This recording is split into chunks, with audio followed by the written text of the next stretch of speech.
أمري واحلل عقدة من لساني يفقهوا قولي أما بعد فقد قال الله تعالى في كتابه الكريم أعوذ بالله من الشيطان الرجيم يا أيها الذين آمنوا استعينوا بالصبر والصلاة وإنها لكبيرة إلا على الخاشعين صدق الله العظيم وصدق رسوله الحبيب الكريم ونحن على ذلك من الشاهدين والشاكرين والحمد لله رب العالمين. Hadirin jamaah sekalian yang dirahmati Allah, alhamdulillah dengan taufik dan hidayah Allah kita bisa berhadir pada malam hari ini di majelis kita yang penuh dengan keberkahan ini. Mudah-mudahan Allah senantiasa memberikan rahmat dan maghfirah untuk kita semuanya. Amin. Ini doa saya terima dari guru saya yang bernama Syarqawi, dari guru Sidin, dan tampil di tafsir Al-Quran. Ketika bini akan melahirkan, nah ini penanganan ini kira-kira masih menambah manung. Nah ini biasakan kalau kayak Pak Lejan mungkin gak ada lagi enggak. Tapi kalau hendak mengasih untuk anak, cucu misalnya boleh. Jadi pertama ini kalau dari kita biasanya kalau ada yang minta itu pertama mulailah dulu dengan istighfar. Astaghfirullahaladzim, astaghfirullahaladzim, astaghfirullahaladzim. Alladzi la ilaha illa huwal hayyul qayyum wa atubu ilaihi min jami'il ma'asi wa dhunubi saghiriha wa kabiriha zahiriha wa batiniha qawlan wa fi'lan. Asyhadu an la ilaha illallah wa asyhadu anna Muhammadar Rasulullah. Allahumma shalli ala sayyidina Muhammad wa ala sayyidina Muhammad. Lalu itu umum ya, hadiahkan Fatihah untuk kita memberi. Siapkan air. Nanti kalau gini sudah keluar tanda. Siapkan air di botol atau di gelas. Setelah kita beristighfar, hadiah Fatihah, lalu bacakan Hannah waladat Maryam, Maryam waladat Isa, ukhruj ayyuhal maulud bi qudratil malikil ma'bud. Diupakan di ayat. Baca sebanyak 7 kali. Ini di dalam tafsir. Karena anak ini ibunya Maryam. Waladat Maryam, melahirkan Maryam. Maryam waladat Isa. Maryam melahirkan Isa. Ukhruj ayyuhal maulud bi qudratil malikil ma'bud. Keluar yang dilahirkan tadi, Isa-nya keluar tanpa ada bantuan bi qudratil malikil ma'bud, dengan kekuasaan Allah, kekuasaan daripada Raja yang disembah, yaitu Allah Subhanahu wa Ta'ala. Jadi Isa tanpa ada bidan, tanpa siapa, tapi melahirkan dengan enak. Nah, itu ditiupkan sebanyak 7 kali. Yang tidak punya WA lah. Niatkan khusus untuk siapa yang akan melahirkan, untuk ini kita akan untuk anak kita. Tuh, belum besi bini siapa? Nah itu Budi. Apa lagi? Melahirkan. Ya syaratnya sekali aja dipadahkan. Cuma WA aja ya. Kalau yang merekam ini ya, mereka beli. Merekam juga. Hannah waladat Maryam, Maryam waladat Isa, Isa, Maryam waladat Isa, ukhruj ayyuhal maulud. Saya Biqudratil malikil ma'bud. Hannah waladat Maryam, Maryam waladat Isa, ukhruj ayyuhal maulud biqudratil malikil ma'bud.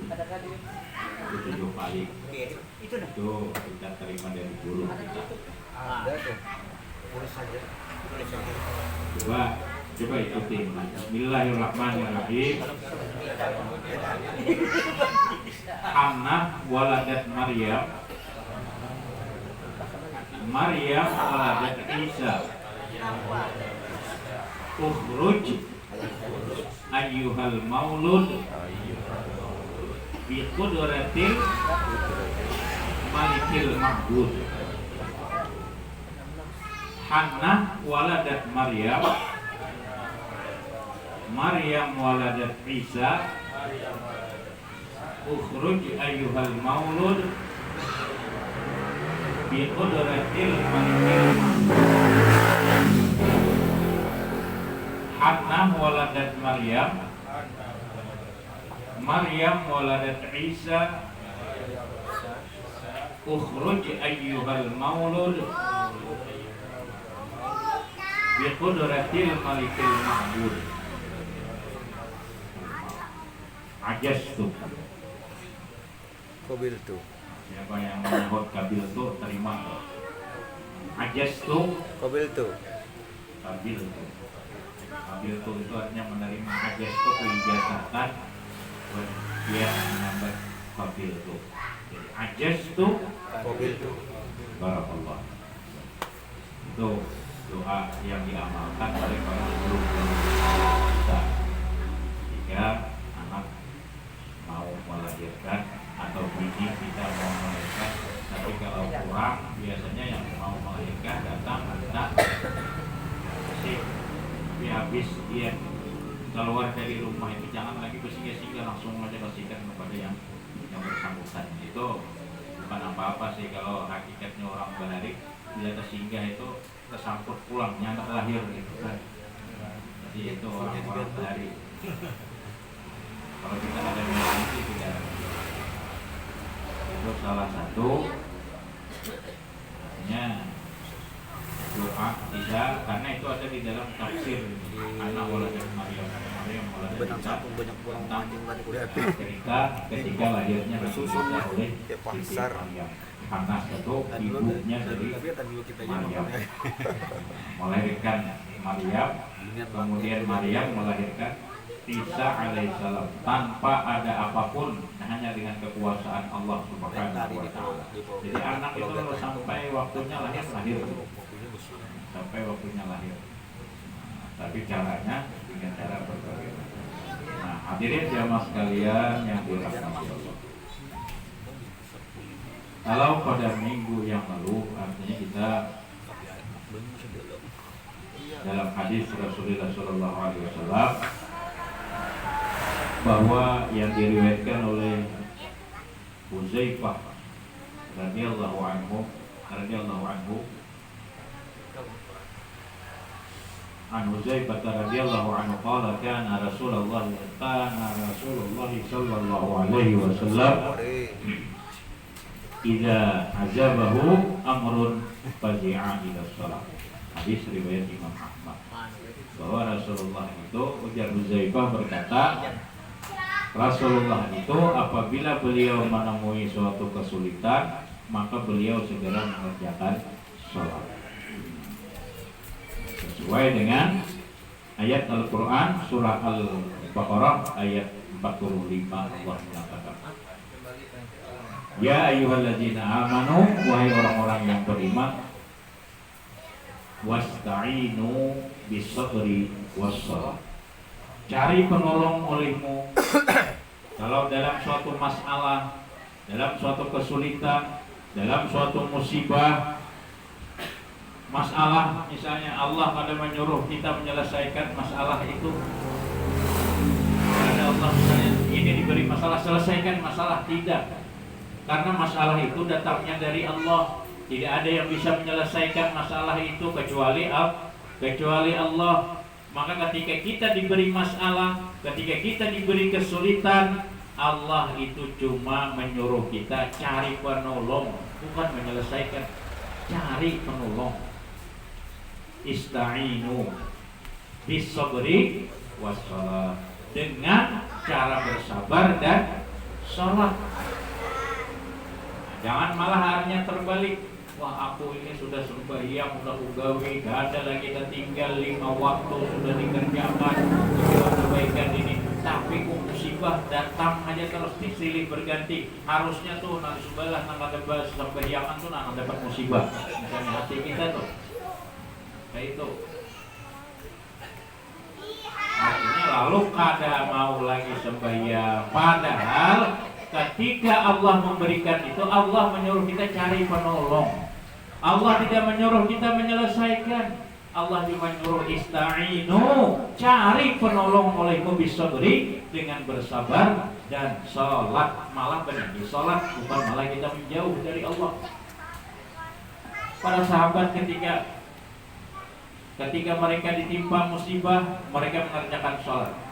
Ibnu Abbas radhiyallahu anhu ketika beliau dalam perjalanan mendengar kabar, wah Ibnu Abbas, anakmu sedang sakit, dia sedang meninggal dunia, maka Ibnu Abbas kemudian turun dari untaknya, lalu kemudian sholat 2 rakaat dengan tasyahud yang panjang. Lalu setelah itu beliau mengucap inna lillahi wa inna ilaihi raji'un. Lalu ditanya, kenapa kau lakukan seperti itu wahai Ibnu Abbas? Karena kata Ibnu Abbas, Rasulullah melakukan seperti itu. Aku sudah mengamalkan ayat ista'inu bis-sabri was-shalah.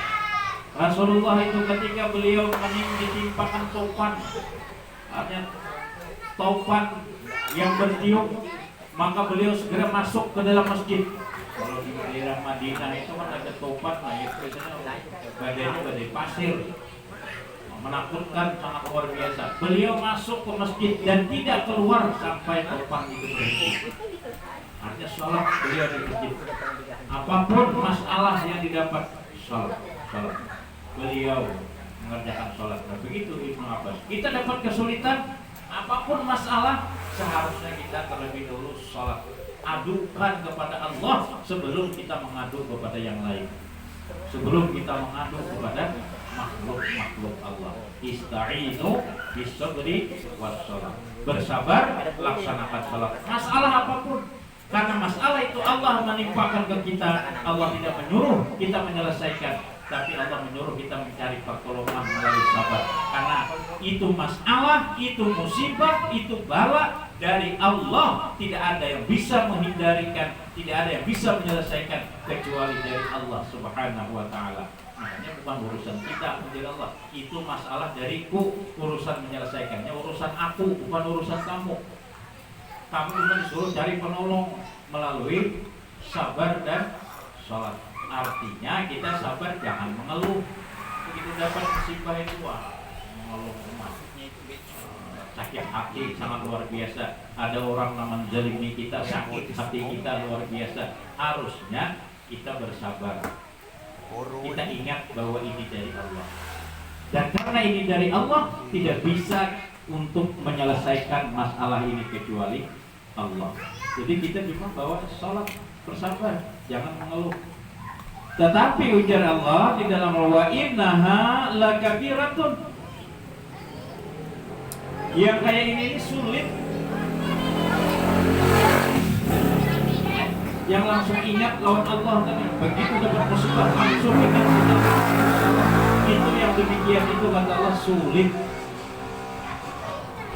Wa innaha lakabiratun illa 'alal khashi'in, kecuali orang yang khusyuk yang bisa mengerjakan itu. Nah, tidak ini bilanya dapat masalah yang diingat itu orang siapa yang kau bantu. Ingat lawan si Ano, lupa kita dengan yang memberi masalah itu silakan. Kalau Allah yang kita ingat, lalu kita minta, kita sholat berdoa kepada Allah, meminta petunjuk dengan itu. Kalau Allah ingin menyelesaikan itu saatnya gampang. Ada aja geritik hati kita disuruh datangi si fulan, Lalu kita minta tolong, kesimpulan akhirnya selesai. Pada dasarnya itu dari Allah. Allah yang menyuruh karena kita ingat dengan Allah. Tapi semuanya itu tadi susah. Illa alal khashi'in, kecuali memang bagi orang yang khusyuk di dalam sholat. Nah, otomatis orang itu tidak akan bisa khusyuk kalau dia tidak belajar mana yang rukun, mana yang sunat, mana yang wajib. Masuk rukunkah? Ini suatu yang tidak akan bisa kita khusyuk di dalam sholat. Bahkan kalau kita kada berilmu, kada pernah menuntut ilmunya tentang sholat, kayak apa baca fatihahnya, kayak apa rukunya, kayak apa sujudnya, kayak apa duduk antara dua sujud, kada pernah belajar. Maka ujar Rasulullah, "Sallu kama ra'aitumuni usolli." Sholatlah kamu sebagaimana engkau melihat aku sholat. Nah kita ini kadang-kadang melihat kayak apa Rasulullah sembahyang. Lalu apa maksudnya kita sampai sholat melihat seperti melihat baginda Rasulullah sholat? Artinya kita belajar dari guru kita. Guru kita pada suara melihat dari guru sidin dari gurunya, dari gurunya, dari gurunya, terus sampai kepada tabi'in, sampai kepada tabi'in, sampai kepada para sahabat Rasulullah. Nah sahabat Rasulullah dialah yang melihat bagaimana caranya Rasulullah sholat. Jadi melihat kita melalui guru kita seperti itu yang dicontohkan oleh guru. Maka sebagian ulama, sekalipun kita sembahyang itu benar, caranya sama lawan orang, tapi kita harus suka belajar, maka tetap sembahyangnya kada sah. Jadi kayak kita mau khusyuk dan berat melakukan pertolongan yang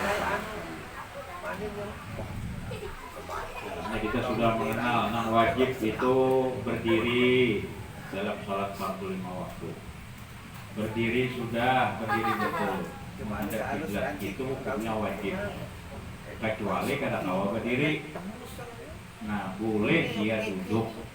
Kalau inya badannya sehat, lalu dia duduk sholat 45 waktu, maka kada sah. Berdiri itu wajib. Tapi kalau sholat sunat boleh dia dengan cara duduk. Sunat apa saja boleh dimulai takbiratul ihram itu duduk. Tapi kalau sholat wajib kita berdiri betul menghadap kiblat. Niat sudah, ada usah banyak-banyak, yang penting tahu kita nantinya sembahyang asar. Sembahyang asar sekiraan Allahu Akbar udah. Ada perlu diinjak lagi, aku sembahyang fardu asar 4 rakaat mengikut imam menghadap kiblat fardu karena Allah Ta'ala. Akhirnya Allahu Akbarnya terlalu panjang. Allahu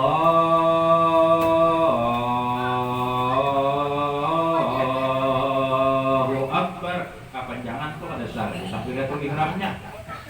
Karena takbiratul ihram itu karena dia hukumnya wajib, dia rukun.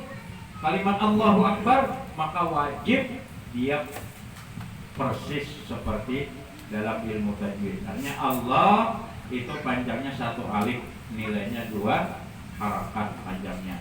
Allahu Akbar. Cukup sudah. Niat kita di dalam hati itu wajib niat.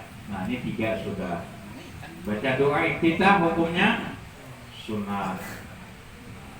Untuk memelihara kekhusyuan, paling tidak kita kalau khusyuk itu mengerti apa yang kita baca, itu bisa mendekatkan kita kepada khusyuk.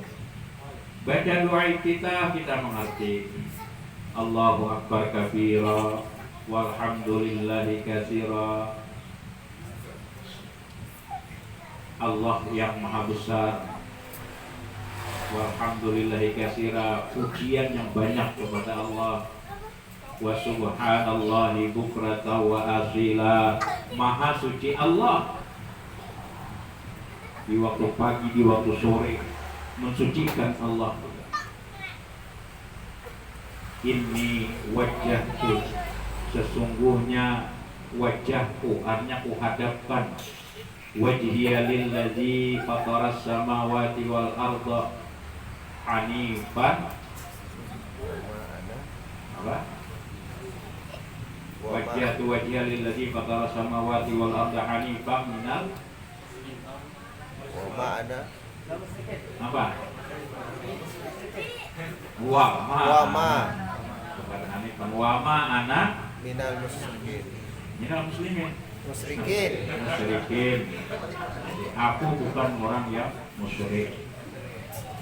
Inna salati, sesungguhnya salatku ya Allah, wa nusuki, ibadahku ya Allah, apapun ibadahku, sedekah apa segala macam beribadah kita kepada Allah, wa nusuki, wa mahyaya, bahkan hidupku, wa mamati, dan matiku, lillahi, hanya untuk Allah, Tuhan sekalian alam. Nah kalau kita mengerti ini, jadi kita oh aku ini pegawai bukan untuk siapa-siapa, tapi untuk Allah. Aku ini hidup berarti untuk Allah, dan aku mati juga untuk Allah. Aku beribadah untuk Allah, bukan untuk siapa-siapa. Berarti yang selama ini kulakukan, oh aku beribadah haji supaya dibilang orang haji, bukan karena untuk Allah, berarti salah aku. Yang selama ini aku misalnya sholat, ya mungkin karena takut dengan neraka, sah-sah saja. Tapi yang intinya hanya untuk Allah. Hanya seluruh ibadah kita tidak lain hanya untuk Allah. Ini kalau kita menghayati itu, ya kita bisa khusyuk paling tidak. Berarti bisa kita aplikasikan dalam hidup kita. Aku memberi orang ini, sementara aku mengatakan wa nusuki dalam salatku, bahwa ibadahku lillahi rabbil alamin. Lalu aku memberi orang ini untuk apa? Untuk Allah kah? Apa untuk dipuji kah? Kalau untuk dipuji, oh berarti aku salah. Segera astagfirullahaladzim. Nah makanya di dalam selesai salat, betul lebih afdal itu istighfar, astagfirullahaladzim, astagfirullahaladzim. Kenapa? Karena mungkin kita ini menjadi orang yang pendusta. Pendusta apa? Mulut kita mengatakan hidupku, matiku, ibadahku untuk Allah, tapi kenyataannya selama ini kita melakukan itu bukan untuk Allah. Makanya banyak istighfar, astagfirullahaladzim. Habis doa kita sampai hukumnya adalah sunnah. Artinya orang tidak baca doa kita, salatnya tetap sah, tapi dia tidak bisa mendapatkan keutamaan sunat membaca doa kita itu. Baru rukun kauli lagi yang namanya Al-Fatihah. Nah, bagaimana Al-Fatihah? Artinya kalau kita mau membenarkan, bisa hadir nanti sama Pak Zainal. Karena kebanyakan kesalahan kita membaca Fatihah itu banyak makharijul huruf, miring membaca antara kasrah dengan fathah. Ketika baca Fatihah itu iya, la syarika lahu sampai selesai. La syarika lahu wa bidzalika umirtu wa ana minal muslimin. La syarika lahu, tidak ada syarikat bagi Engkau ya Allah. La syarika lahu wa bidzalika umirtu, dengan yang demikian itu aku diperintahkan. Wa bidzalika umirtu wa ana minal muslimin, dan aku tergolong orang yang muslim. Atau dalam hadis lain wa ana awwalul muslimin, boleh. Artinya banyak macam bacaan doa iftitah itu, kita tidak membicarakan itu. Mau yang mana saja asal dasarnya hadis dari Rasulullah, silakan. Kita biasa. Nah, kebanyakan kita Fatihah. Fatihah itu kalau di rakaat pertama disunatkan kita mulai dengan a'udzubillahi minasyaitonir rajim. Sunat a'udzubillah di rakaat pertama, ya, a'udzubillah, sunat. Di rakaat yang berikutnya cukup langsung dimulai dari bismillah. Nah, dalam mazhab Syafi'i itu yang dipakai adalah qiraat hafaz. Artinya bismillah itu masuk dalam satu ayat. Sab'ul masani, dari 7 ayat yang berulang itu termasuk bismillah. Bismillah itu masuk ayat Fatihah, makanya wajib baca bismillah. Nah, kayak apa membenarkan ya?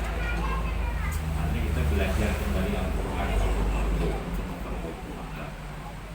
Minimal minimal Fatihahnya ini dan dibetulkan karena ini wajib di dalam sholat. Apabila salah maka berarti yang wajib itu salah, berarti tidak sah ya. Sekurang-kurangnya artinya nilai sholat kita tidak sempurna, apalagi di dalam Fatihah itu. Bismillahirrahmanirrahim. Nah, kalimat i, u dan a itu betul a, i, u, a, i, u. Mulut kita itu menyebut huruf itu kalau kasrah i, kalau fathah a, kalau dhamma u. Jadi gerak bibir itu a, i, u itu ada. Jangan malas menggerakkan bibir. Makanya bisa nanti bila malas menggerakkan bibir itu salah bacaan kita bisa terbaca menjadi antara fathah dengan kasrah. Misalnya bis, i bertemu sin bis. Tapi pilihnya malas menggerakkan mulut jadi bes. Bismillah, itu jadi imalah namanya. Imalah itu dalam Al-Qur'an cuma ada satu. Ada boleh antara kasrah dan antara fathah dan kasrah itu dalam surah apa itu? Surah Hud. Bismillahirrahmanirrahim wa mursaha. Tulisannya Bismillahirrahmanirrahim wa mursaha, tapi dia dibaca kasrah antara kasrah dengan fathah. Bismillahirrahmanirrahim antara ra dengan ri. Bismillahirrahmanirrahim wa mursaha. Itu kasrah. Jadi kadang kalau kita malas mau mengucap ini makanya menjadi Alhamdulillahi Rabbil Alamin. Pilihnya malas ya. Alhamdulillahi Rabbil Alamin. Alamin. Nah, itu artinya i bukan me. Alamin. Jadi gerakan mulut.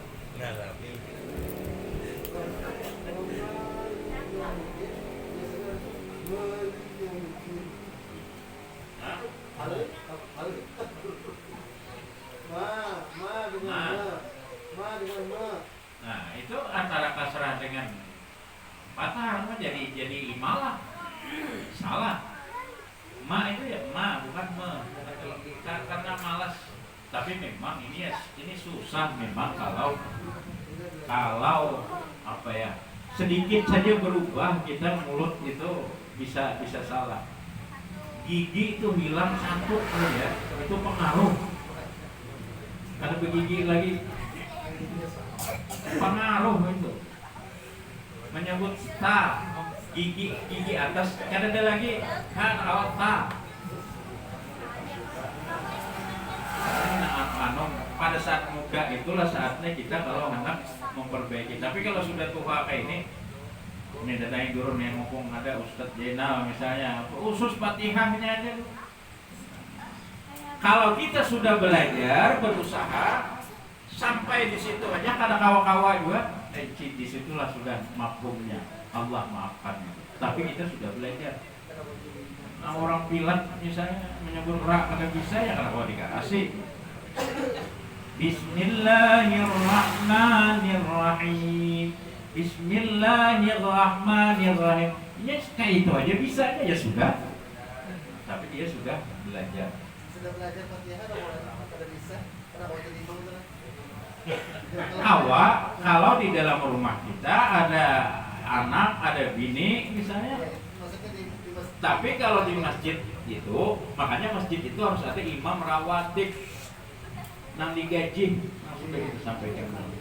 Harus ada imam rawatib, itu yang dianggap dia paling tidak di antara kita yang paling bagus ilmu Al-Qur'annya, paling banyak hafalannya tentang Al-Qur'an dan bacaannya, maka itu hurufnya paling baik. Itu yang lebih afdal. Karena kalau di masjid langgar, silakan ada imam rawatib.